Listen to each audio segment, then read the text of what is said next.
우리 함께 인사하겠습니다. 지적과 원망 대신에 칭찬과 감사로 하나님의 만복을 향유하세요. 오늘 말씀의 제목은 시몬의 수준에 머물지 말라라는 제목으로 하나님 말씀 전하겠습니다.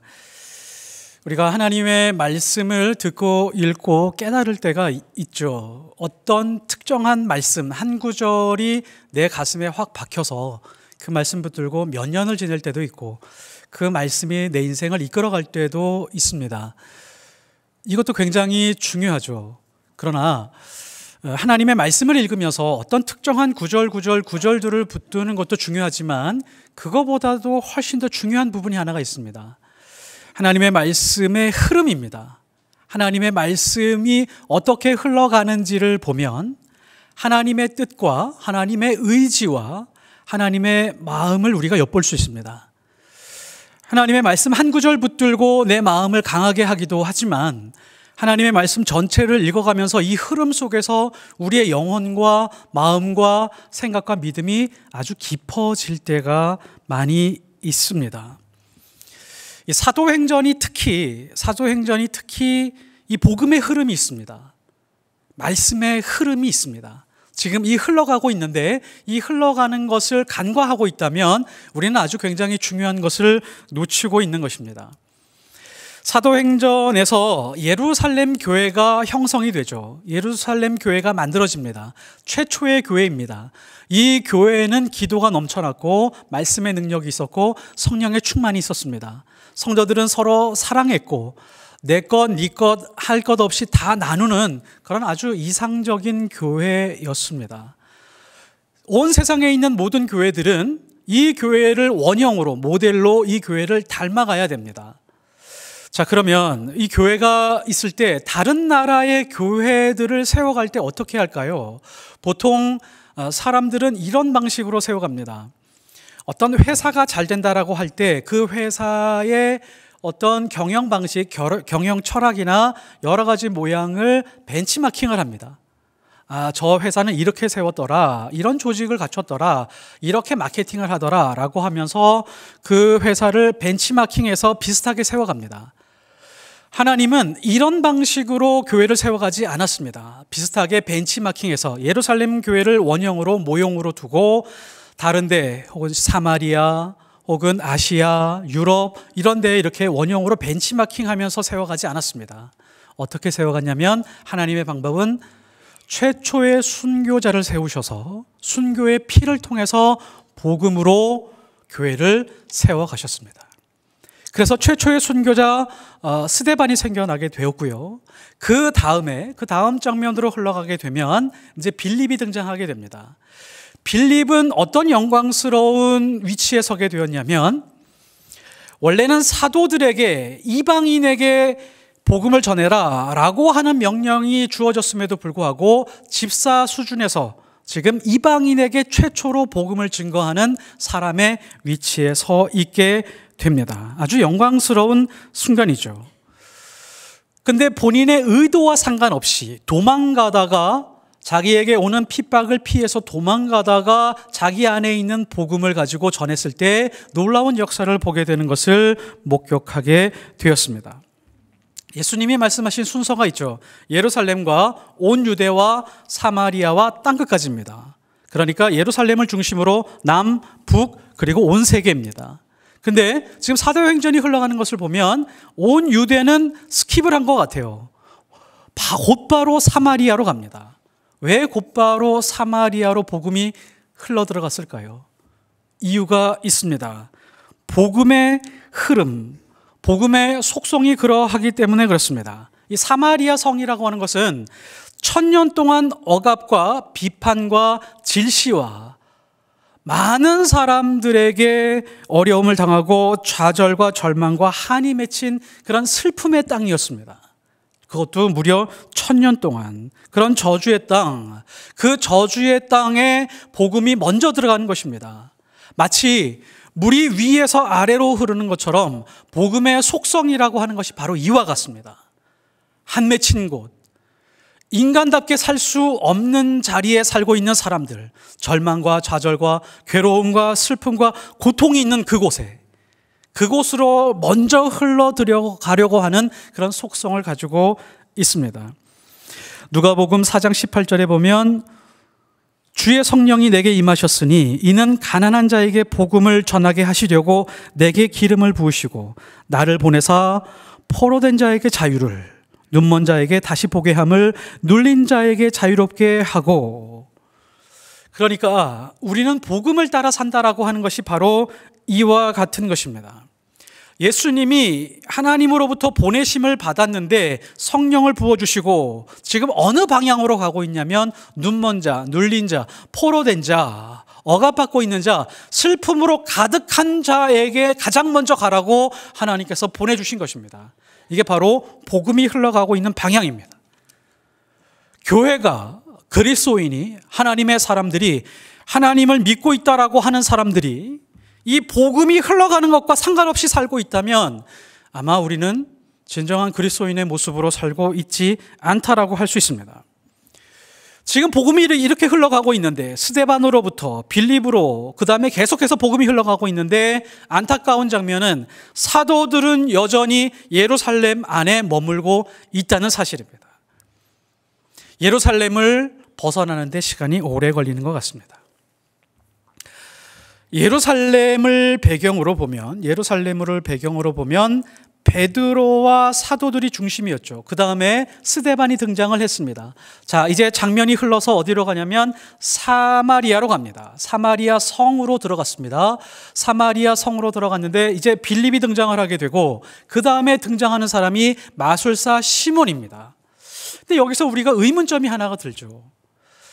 하나님은 왜 갑자기 사도행전에서 그 위대한 인물들 베드로, 스데반, 빌립이라고 하는 사람에서 갑자기 시몬을 비추면서 시몬에게 할애하는 분량이 굉장히 많습니다. 생각보다 많습니다. 근데 시몬을 잘 살펴보면 이 사람이 믿음이 좋은 사람 같지도 않고 어디 가서 교회를 세운 것도 아니고 선교사로 내가 나가겠다고 자청한 사람도 아닌데 지금 사도행전 이방인에게 복음을 전하는 아주 이 중요한 순간에 마술사 시몬에게 굉장히 많은 양을 할애하면서 하나님이 우리에게 무엇을 들려주고자 하는가라고 하는 것이 의문점입니다. 이유가 있습니다. 굉장히 중요한 이유가 있습니다. 마술사 시몬이라고 하는 사람은 믿음의 본이 되는 것 같지도 않지만 마술사 시몬의 믿음을 통해서 지금 마술사 시몬이라고 하는 사람이 전 세계 이방인의 대표되는 첫 번째 첫머리에 있는 사람인데 이 사람의 믿음을 한번 봐라. 이 사람처럼 믿고 있는 세상의 그리스도인들이 얼마 많은지 봐라 라고 하는 것을 먼저 우리에게 샘플과 모델로 보여주고 있는 것입니다. 이 마술사 시몬이라고 하는 사람은 당시 시대적 배경으로 보면 능력이 출중한 사람이었고 인격과 성품이 아주 훌륭한 사람이었습니다. 오늘 말씀을 잘 살펴보면 그것이 아주 자세하게 잘 드러납니다. 시몬이라고 하는 사람은 두 가지 장점이 있었는데요. 첫 번째는 열린 마음을 가지고 있었던 사람입니다. 배경을 보건대 시몬이라고 하는 사람은 많은 사람이 추종했고 많은 사람이 추앙했으며 많은 사람에게 존경받았다라고 하는 것을 알 수 있습니다. 9절에서 11절까지 보면 그 성에 시몬이라 하는 사람이 전부터 있어 마술을 행하여 사마리아 백성을 놀라게 하며 자칭 큰 자라 하니 낮은 사람부터 높은 사람까지 다 따르며 이르되 이 사람은 크다 일컫는 하나님의 능력이라 하더라. 이 고대 사회의 특성이 있습니다. 고대 사회는 점성술이나 혹은 마술의 능력을 굉장히 실력 있는 사람으로 그렇게 인정하고 있었습니다. 마술과 점성술을 가지고 있는 사람은 특별히 권력과 가까운 위치에 있었고요. 사회적인 영향력이 굉장히 컸습니다. 정치적인 영향력, 종교적인 영향을 가지고 있는 그런 사람이었습니다. 전부터 오랫동안이라고 했던 것을 보면 시몬이라고 하는 사람은 그 사회에 영향력을 오랫동안 끼치고 있었던 사람이죠.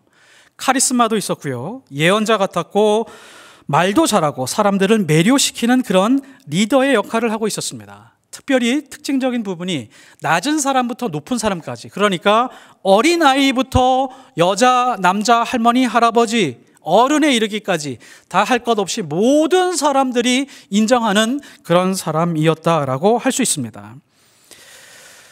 시몬이 가지고 있는 정치적인 능력, 종교적인 영향력, 사회적인 기득권이 만만치 않은 상황이었습니다. 그런데 어느 날 갑자기 빌립이라고 하는 사람, 듣도 보도 못한 사람이 등장을 합니다. 이 사람이 등장을 하더니 예수 그리스도라고 하는 사람을 소개하고 사마리아에 있는 많은 사람들이 갑자기 따르기 시작을 합니다. 이것이 어떤 거냐면 굴러온 돌이 박힌 돌을 빼는 것과 똑같습니다. 박힌 돌을 뺄 뿐만 아니라 거의 뽑아버리는 수준이었습니다. 동네에 슈퍼마켓이 있는데 대형마트가 갑자기 들어오더니 동네에 있는 슈퍼마켓을 모두 문 닫게 하는 그런 위기에 빠진 상황이라고 할 수 있습니다. 자, 마술사 시몬의 심정이 어땠을까요? 이런 상황에 부딪히게 되면 마음에 시기심이 생깁니다. 빌립에 대한 시기심, 질투가 생깁니다. 그리고 경쟁자 같은 그런 열등감이 생기게 되어 있죠. 그리고 반드시 공격하게 되어 있습니다. 느헤미야서에 보면은 느헤미야가 성벽을 세우러 갔을 때 산발락과 도비아가 있죠. 시기하고 질투하면서 공격합니다. 근데 마술사 시몬은 그렇게 하지 않습니다. 분노하면서 기득권을 활용해서 분명히 빌립을 공격하고 매장시켜야 되는데 그렇게 하지 않고 진리를 잘 듣고 분별하면서 이게 진리다라고 생각을 하니까 자신의 모습이 조금 초라해 보인다라고 할지라도 그 진리를 수용하는 그런 열린 마음을 가지고 있습니다. 사람들이요, 나이가 들고 지위가 높아지게 되면 다른 사람들이 하는 말에 설득당하기가 쉽지 않습니다. 자기가 살아온 경험도 있고 자기가 성공한 경험도 있기 때문에 다른 사람들이 말을 하면 옳은 말이라고 하더라도 잘 안 듣습니다. 근데 지금 시몬은 그렇지 않죠. 고집불통 같은 모습을 보이지 않습니다. 심지어 마술사 시몬은 빌립을 전심으로 따라다녔다라고 말합니다. 그러니까 빌립이라고 하는 사람은 열린 마음을 가지고 있었고 겸손한 모습을 보여주고 있었습니다. 두 번째, 시몬은 실망스러운 상황에서도 아주 실망스러운 상황에서 자기가 상처받는 일이 있다라고 할지라도 그것을 수용하고 극복하는 인격과 성품을 가지고 있었던 사람입니다. 18절과 19절을 보면 시몬이 사도들의 안수로 성령 받는 것을 보고 돈을 들여 이르되 이 권능을 내게도 주어 누구든지 내가 안수하는 사람은 성령을 받게 하여 주소서 하니. 자, 시몬은 돈을 줬습니다. 돈을 주면서 내가 다른 사람에게 안수할 때도 마찬가지로 성령의 능력이 내려질 수 있게 해주십시오 라고 그렇게 요구를 했습니다. 잘못된 요구죠. 잘못된 신앙입니다. 베드로가 순간 가차없이 면전에서 책망을 하기 시작을 합니다. 지금 마술사 시몬은 한 구절만, 한마디만 말을 했을 뿐인데 베드로의 책망은 4구절이나 이어지고 있습니다. 20절에 보면 베드로가 이르되 내가 하나님의 선물을 돈 주고 살 줄로 생각하였으니 내 은과 내가 망할지어다. 성경이니까 좀 고상하게 말했을 뿐이죠. 야, 이 나쁜 놈아, 이 돈독이 오른 놈아, 돈과 함께 망해버려라 라고 그렇게 비난하고 있습니다. 사회적으로 명망이 있는 사람입니다. 오래전부터 그 성에 있는 많은 사람들이 잘 따르던 사람입니다. 그런데 많은 사람들 앞에서 베드로가 지금 이 시몬을 책망을 하고 있는데 이것이 얼마나 자존심 상할까요? 그런데도 잘 참았습니다. 21절로 넘어가면 하나님 앞에서 내 마음이 바르지 못하니 이 도에는 내가 관계도 없고 분깃도 될 것이 없느니라. 네 마음은 썩었구나. 예수님의 복음을 부패하게 만드는 놈이구나. 나는 하나님과 관계 없는 사람이다 라고 하는 그런 뜻입니다. 시몬은 참았습니다. 22절 그러므로 너의 이 악함을 회개하고 주께 기도하라. 혹 마음에 품은 것을 사하여 주시리라. 너무 좋은 말, 아주 핵심적인 말을 잘 해줬죠. 여기까지도 참을 만합니다. 근데 23절로 넘어가면서 이제는 베드로의 개인적인 생각, 주관적인 판단, 감정이 섞인 말을 합니다. 이렇게 말합니다. 내가 보니 너는 내가 판단할 때도 너는 용서받을 수 없는 놈이야. 악독이 가득하며 불의에 매인 바 되었도다. 너는 진짜 악한 놈 그 자체야. 너는 거의 사탄과 버금가는 놈이구나 라고 그렇게 비난을 멈추지 않았습니다. 자, 우리 한번 잘 생각해 보십시오. 예수 믿은 지 얼마 안 되는 새 가족입니다. 새 가족이면 잘 설명해 줘야죠. 당신이 지금 이러이러하니까 하나님의 말씀은 이러이러합니다. 잘 가르쳐 주고 기다려 줘야 되는데 한 번 실수한 것 가지고 많은 사람들 앞에서 이렇게까지 몰아붙이면 자존심을 짓밟고 인격에 큰 손상을 입을 수밖에 없습니다. 솔직히 일반 사람들과 저와 같다면 만일에 이런 말까지 듣게 되면 아마 참지 못했을 것입니다. 분노가 아마 치밀어 올라서 소위 말해서 요새 하는 말로 발작 버튼이 눌러져서 베드로에게 이렇게 말했을 거예요. 아니 베드로 양반, 이거 말이 너무 과한 거 아니요? 당신도 시몬이고 나도 시몬인데 내가 당신이 시몬이기 때문에 당신의 이야기를 들어본 적이 있습니다. 당신도 나보다 더 좋은 사람은 아니었더구만. 예수님이 십자가 진다라고 했을 때, 지지 못하게 했을 때 예수님이 책망했던데 뭐라고 책망했어요? 이 사단아 물러가라. 너는 사람의 일만 생각하고 하나님의 일을 생각하지 않는구나. 당신은 사단하고 똑같은 사람이라고 예수님한테 그렇게 책망받은 사람 아니요. 또 다른 사람은 다 부인한다라고 할지라도 당신은 부인한다고 안 한다고 했으면서 3번이나 부인했다고 하던데 당신이 그런 모양을 하고 있으면서도 나한테 그렇게 책망할 수 있는 사람이요? 그리고 당신은 왜 이렇게 잠이 많은 사람이요? 예수님이 겟세마네 동산에서 나와 함께 기도하면서 깨어서 기도해달라고 그렇게 마지막으로 요구했는데 당신은 3번이나 잠잤다고 하면서 나한테 이렇게 손가락질을 할 수 있는 사람입니까? 라고 그렇게 말할 수 있었죠. 그런데 시몬은 그렇게 말하지 않았습니다. 24절에 보면 시몬이 대답하여 이르되 나를 위하여 주께 기도해 주십시오. 말한 것이 하나도 내게 임하지 않게 하소서 하니라. 시몬은 성품과 인격이 좋은 사람이었습니다. 이거 쉬운 일 아닙니다. 훌륭한 성품과 인격을 가지고 있었습니다. 하나님은 우리를 실망스러운 상황으로 혹은 상처받고 자존심이 짓밟히는 상황으로 의도적으로 이끌어 가실 때가 있습니다. 거기에 처해서 정면으로 우리가 힘들어지게 하는 상황으로 그렇게 놓이게 할 때가 있습니다. 내가 잘못한 것보다도 더 큰 비난과 책망을 받게 할 때가 있습니다. 억울한 마음까지 들게 할 때가 있습니다. 그런데 오히려 하나님은 그런 비난과 공격이 우리를 치료하고 회복하는 그런 아주 좋은 치료제로 사용하실 때가 많이 있습니다. 우리가 정형외과에 갈 때가 있죠. 오십견이 오거나 어깨가 다치거나 무릎 통증이 있을 때, 무릎에 수술해야 될 때 정형외과에 갈 때가 있습니다. 근데 정형외과에서 치료하는 치료의 원리가 있다고 합니다. 통증이나 염증이 있는 부위에 조금 더 자극을 준다는 거죠. 자극을 주면 더 아프게 되겠죠. 근데 더 아프게 되는 상황으로 인해서 너무 심하게 아프게 하지는 않지만 어느 정도 제한적인 통증을 가해서 혈류가 많이 흐르게 한 다음에 백혈구나 면역세포가 긴급 상황에 발생한 걸로 인해서 그쪽으로 모두 집중할 수 있도록 그런 치료의 원리를 활용한다고 합니다. 예를 들면 무릎 수술하신 분들은 잘 아실 겁니다. 무릎을 수술하고 난 다음에 꺾기를 합니다. 아시죠? 처음에 90도 꺾고 100도 꺾고 120도, 130도까지 꺾어야지만이 회복이 돼서 천천히 일반적으로 걸어갈 수 있는 그렇게 수준으로 회복될 수 있다고 합니다. 근데 90도 꺾고 100도 꺾고 110도 꺾을 때 거의 죽을 정도로 아프다고 합니다. 그 통증을 말로 하기 힘들다고 합니다.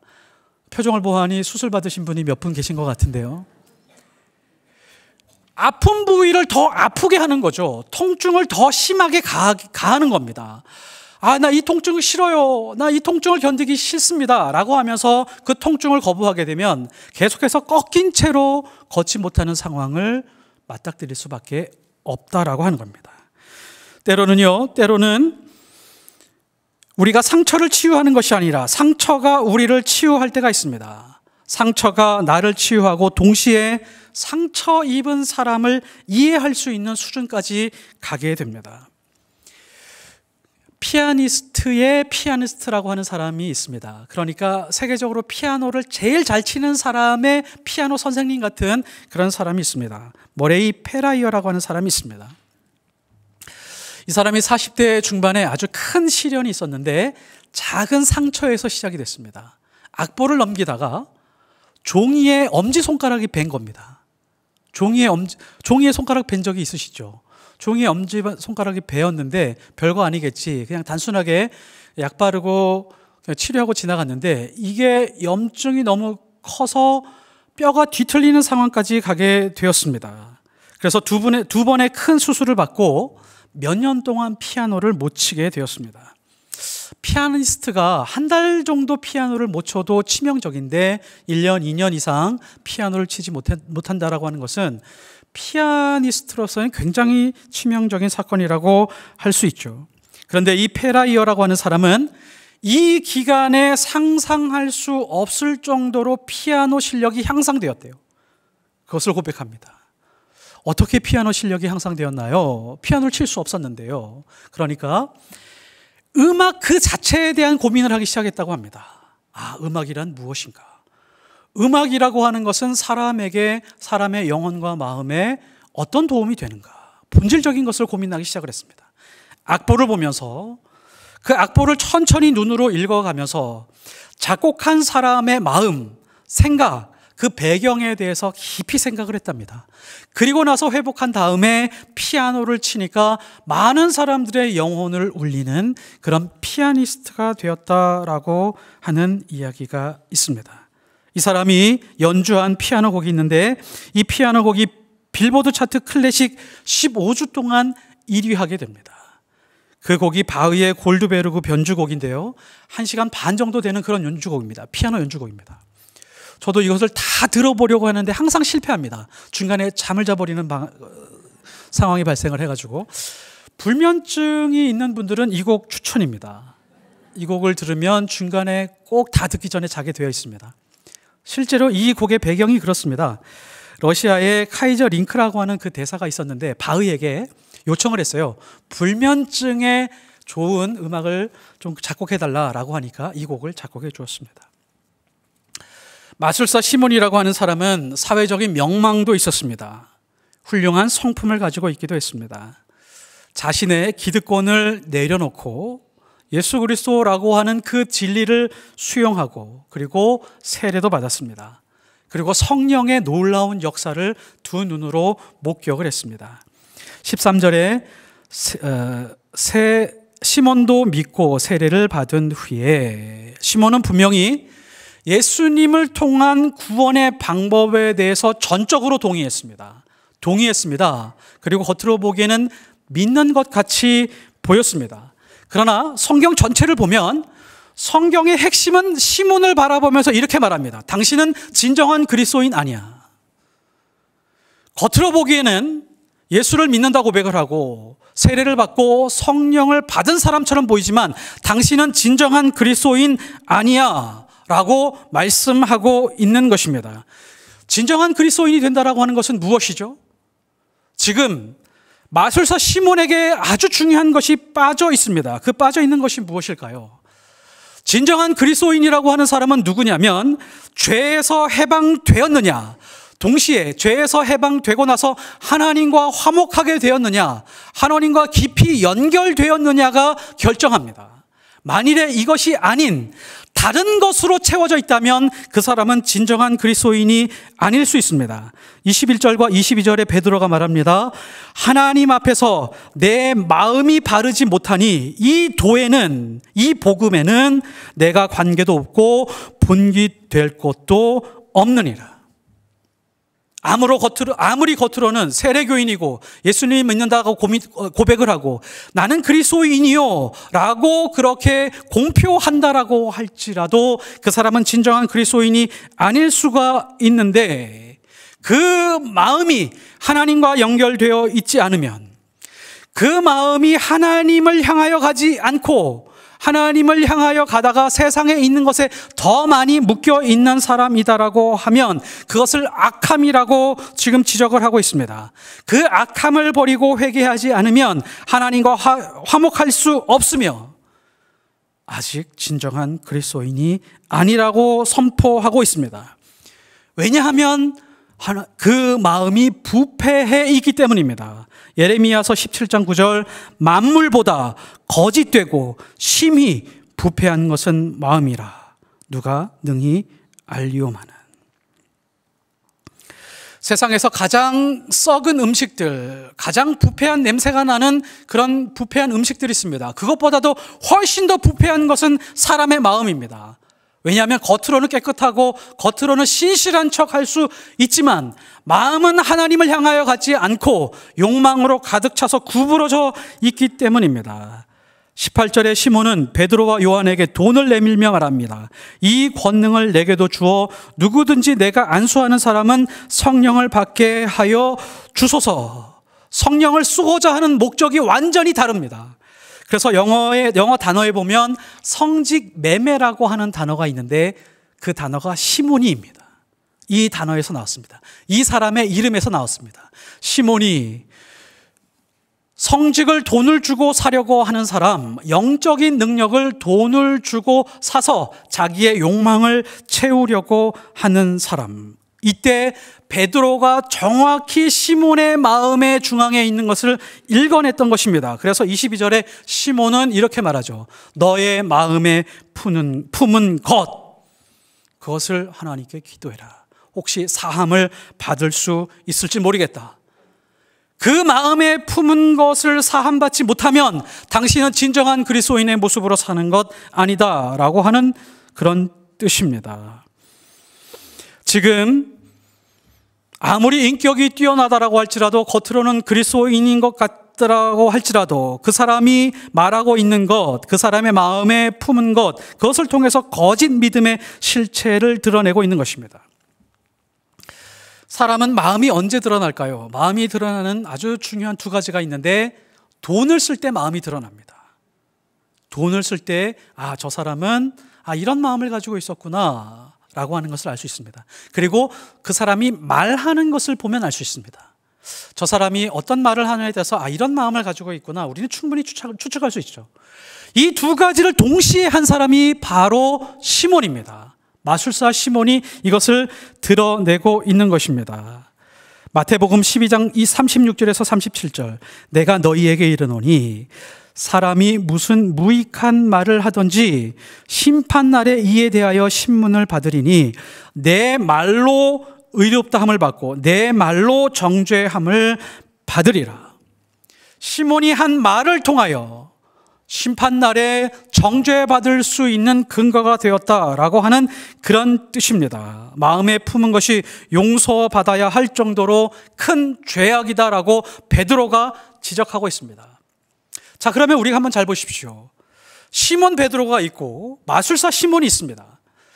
두 사람이 저지른 죄악의 경중을 비교해 보면 솔직히 시몬 베드로의 죄악이 훨씬 더 많고 훨씬 더 큰 것처럼 보입니다. 예수님 부인했죠. 배신했죠. 근데 지금 마술사 시몬이라고 하는 사람은 그냥 한마디 했을 뿐입니다. 돈 주고 성령을 내가 내리게 하는 사람 되게 해달라고 그거 하나였습니다. 인간적으로 보기에는 시몬 베드로의 죄악이 훨씬 더 커 보입니다. 그런데 결정적인 차이가 하나가 있습니다. 어떤 차이일까요?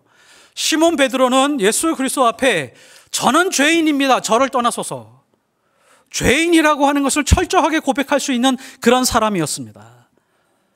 마술사 시몬은 분명히 이렇게 고백했어야 됩니다. 24절에 시몬이 대답하여 이르되 나를 위하여 주께 기도하여 말한 것이 하나도 내게 임하지 않게 하소서 하니라. 좋게 잘 말한 것 같지만 시몬은 이겁니다. 내 욕망은 버릴 마음이 1도 없습니다. 내가 지금 마음에 품은 것 버릴 마음은 조금도 없습니다. 나는 죄인이라고 생각하지 않습니다. 다만 그 위대하신 하나님이 나에게 벌을 내릴 것 같은데 그 벌은 내리지 않게만 해주십시오 라고 하는 게 마술사 시몬의 신앙이었습니다. 왜 이것을 우리에게 길게 말하고 보여주느냐면 온 땅에 있는 하나님을 믿겠다라고 하는 그 그리스도인들의 신앙의 모습이 바로 이와 같을 때가 많기 때문입니다. 우리가 신앙생활을 하면서 하나님 앞에 구하는 것이 어떤 것이죠? 잘 뜯어보면, 우리가 신앙생활하는 그 깊은 곳에 찾아가 보면 이겁니다. 하나님, 이 땅에서 그래도 평안하게 살 수 있게 해 주십시오. 좀 삶이 윤택하고 부유하게 해 주십시오. 불행한 것은 제발 일어나게 나지 않게 해 주십시오. 그리고 불행한 일을 하게 했던 내 행동과 잘못만큼은 용서해 주십시오. 내 영혼과 내 마음 깊은 곳에 있는 그 뿌리 깊은 죄악에 대해서는 전혀 건들고 싶어 하는 마음이 없습니다. 욕망은 버릴 생각이 없죠. 그래서 마술사 시몬을 우리에게 먼저 보여주면서 베드로의 입을 통해서 우리에게 영혼 깊은 곳에 말씀을 찔러 넣는 것입니다. 베드로가 말합니다. 22절에 주께 기도하라. 혹 마음에 품은 것을 사하여 주시리라. 하나님 앞에서 죄를 사하는 것이 가장 먼저다. 성령을 받는 것도 중요하지만, 능력을 구하는 것도 중요하지만, 이 땅에서 행복하고 평안하게 사는 것도 중요하지만, 그것보다도 훨씬 더 중요한 것은 너의 영혼 깊은 곳 안에 있는 그 죄악을 사함받는 것이 훨씬 더 중요하다. 주께 기도하라. 여기서 기도하라 라고 하는 단어는 헬라어의 프로슈코마이를 쓰지 않습니다. 프로슈코마이라고 하는 것은 일반적으로 기도하다라고 하는 뜻이지만, 베드로가 사용하는 헬라어 단어는 데오마이입니다. 데오마이라고 하는 단어는 뭐냐면 묶어두다, 붙들어 매다라고 하는 뜻입니다.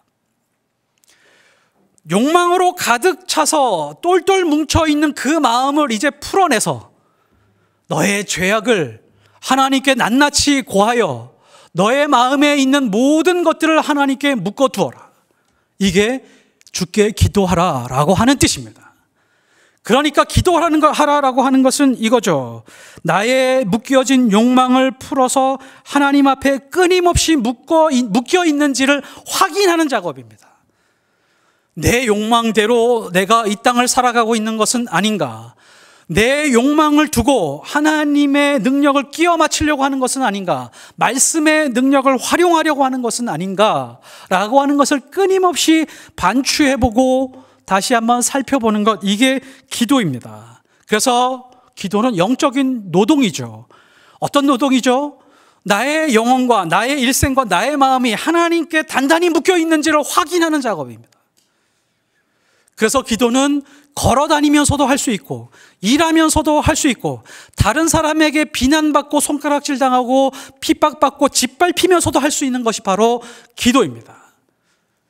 이것이 하나님 앞에 묶여 있는 기도입니다. 시몬의 신앙이 우리의 모습이면 불행합니다. 예수님을 그리스도로 고백을 하고 세례를 받고 성령의 충만도 경험하였으며, 그리고 인격과 성품이 날로 좋아진다라고 할지라도 영혼 깊은 곳에 있는 그 죄악이 그대로라면 우리는 아직 시몬과 비슷한 수준의 신앙에 머물러 있는 것입니다. 우리 믿음의 목적이 삶이 윤택해지는 거고 부유해지는 것이고, 그리고 성장하고 잘 사는 것에 목적이 있다면 불의한 것입니다. 인격과 성품이 날로 좋아진다라고 할지라도 아직 진정한 그리스도인이 아닙니다. 우리는 사람이 아니라 하나님 앞에서 내 마음과 영혼이 순결해지는 것에 대해서 관심이 없다면 우리는 아직 진정한 그리스도인 아닙니다. 내 인생의 복음이 차지하는 비중이 너무 커서 죄에 물들지 않으려고 하고, 죄에 물드는 것에 대해서 굉장히 큰 거부감을 느끼며, 매일 나의 마음을 하나님의 말씀에 묶어두고 기도에 묶어두고 하나님의 은혜와 십자가에 묶어두는 것으로 우리의 신앙이 정진할 수 있어야 됩니다. 그래야 이 땅에서 예수님 닮은 모습으로 순결하게 살아갈 수 있습니다. 그래야 사도행전처럼 우리의 인생도, 우리의 교회도 또한 복음의 흐름을 따라가면서 순소한 교회, 순전한 교회, 하나님이 기뻐하시는 교회, 그런 교회의 모습을 만들어갈 수 있습니다. 예수님처럼 포로된 자, 감옥에 갇힌 자, 눌린 자, 눈먼 자들과 가까이 있으면서 복음을 전하며 복음에 살아있는 생명력을 느끼고 경험하고 전해줄 수 있는 하나님의 사람들이 될 수 있습니다. 이런 진정한 그리스도인으로 살아가게 되시기를 예수 그리스도 이름으로 축복합니다. 기도하겠습니다. 하나님 아버지, 이방 땅에 전해진 첫 번째 복음 중에 마술사 시몬을 통해서 우리에게 보여주신 것이 있습니다. 진정한 그리스도인이 어떤 모습인지, 인격과 성품이 아무리 좋아진다라고 할지라도, 세례받고 성령에 충만하다라고 할지라도 마음속 깊은 곳에 있는 그 죄악이 아직도 도사리고 있다면, 그 죄악으로 인해서 하나님과 화목하게 되어 있지 않다면 우리는 아직 불의한 모습으로 살아가는 것이라는 것을 우리가 놓치지 않게 하여 주시옵소서. 이제 구부러진 욕망을 버리고 온전히 그 놀라운 그 위대한 복음의 생명력을 가지고 예수님처럼 가난한 자, 눌린 자, 포로된 자, 짓밟힌 자, 눈먼 자들과 함께하며 복음의 영광 속에 살아가는 주의 거룩한 교회 되게 하옵소서. 예수 그리스도 이름으로 기도드렸사옵나이다. 아멘.